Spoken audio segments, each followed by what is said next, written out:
Well, good morning. It's been a while, hasn't it? And the landscape has changed since the last time we met. I'm actually in England, in Thornham. So we're in the van again. It was 7 weeks this time, bimbling around England, south coast of England. So I'll put a link somewhere to our travel diaries. Anyway, down in Thornham, and as you can see, it's pretty misty. But it's good to be back out with a camera, and good to be back out with you guys as well, in this area for the next couple of days. And I'm just really sort of focusing on this particular area. I'm going to come back here a couple of times, sort of sunrise, sunset. Maybe head over to Holcombe at some point. Some beautiful areas. I used to live in Cambridge, and this was an area that I used to frequent a few times, not that often, but a few times. So yeah, just down here this morning, and given the misty conditions now, it is 5:20 in the morning. Sunrise should have been, and obviously blocked out by that mist. So given the fact it's misty conditions, a couple of things that I'm sort of doing. First of all, let me just bring you in. I've obviously got myself set on black and white film simulation, and I'm going for sort of something just a little bit more intimate.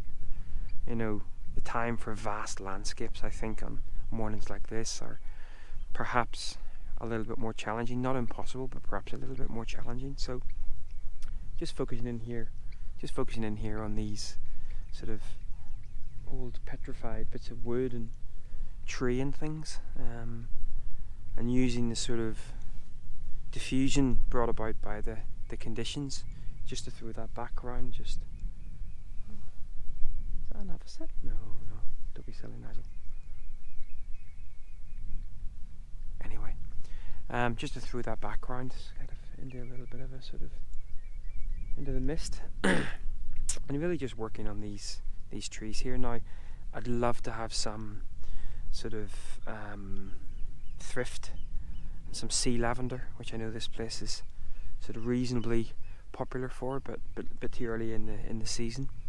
But yeah, nothing more than that. So I'm going to get back to taking some pictures, and we'll catch up in a bit. Good to be back.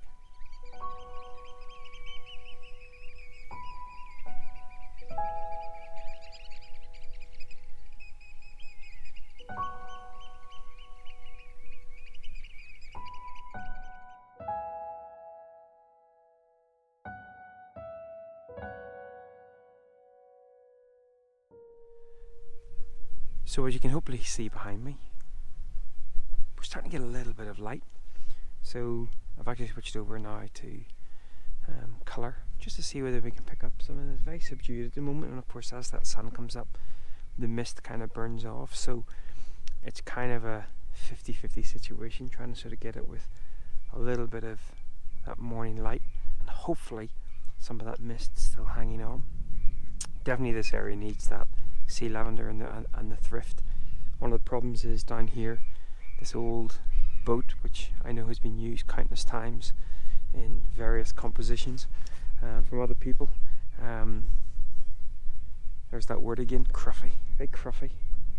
You know, I would prefer, if we're going to include any of that mud in there, I prefer it to be all that cracked kind of textured, but a few animal footprints in there and what have you. So what I'm doing is I'm just using the very edge of the boat as perhaps a little bit of an anchor in the bottom right hand side of the frame, and then by using the bottom right hand side of the frame with the boat, it also allows me to use this little path that's kind of dwindling towards the boat shed. It's been said countless times before that landscape photography is very much like a puzzle.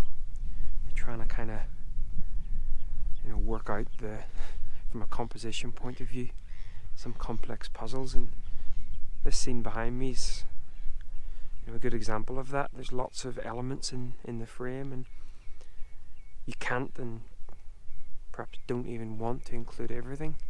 But you include something, you exclude something else, you include that, you then exclude something else.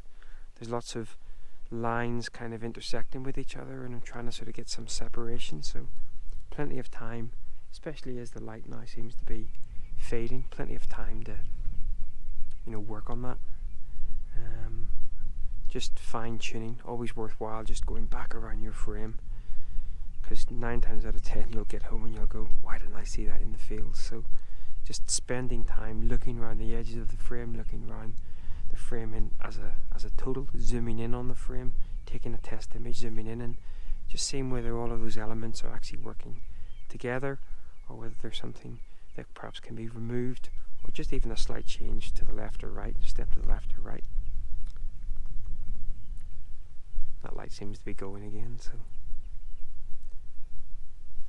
you can hear a cuckoo. Beautiful.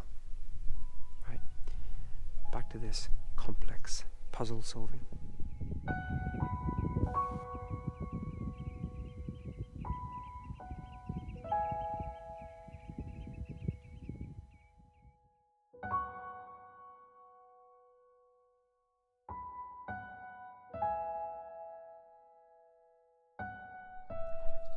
So what's really interesting is, or what I find interesting anyway, is just how my photography especially over the past year, has really changed. 2 things I love. Firstly, the square format, and of course on the Fujifilm camera you can overlay a square format picture. When you get it back into Lightroom, for example, if you've shot raw, then the crop is overlaid in it, you still have the full image. The JPEG is actually the 1x1 square. But I love visualizing on the back of the camera using the crop, using that 1x1 format. And the other thing I love is just really intimate scenes. I was just walking along this little path here and kind of came across just a splash of colour.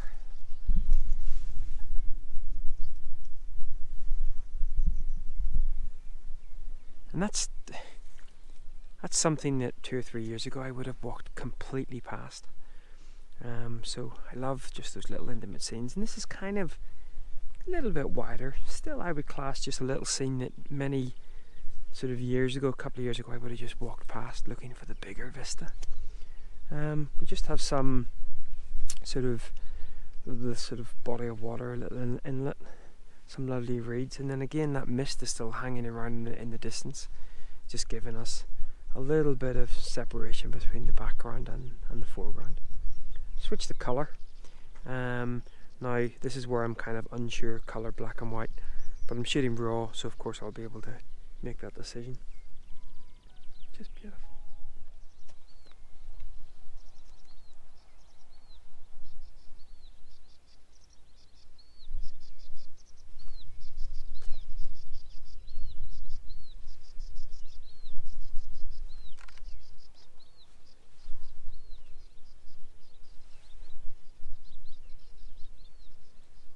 I rather like that.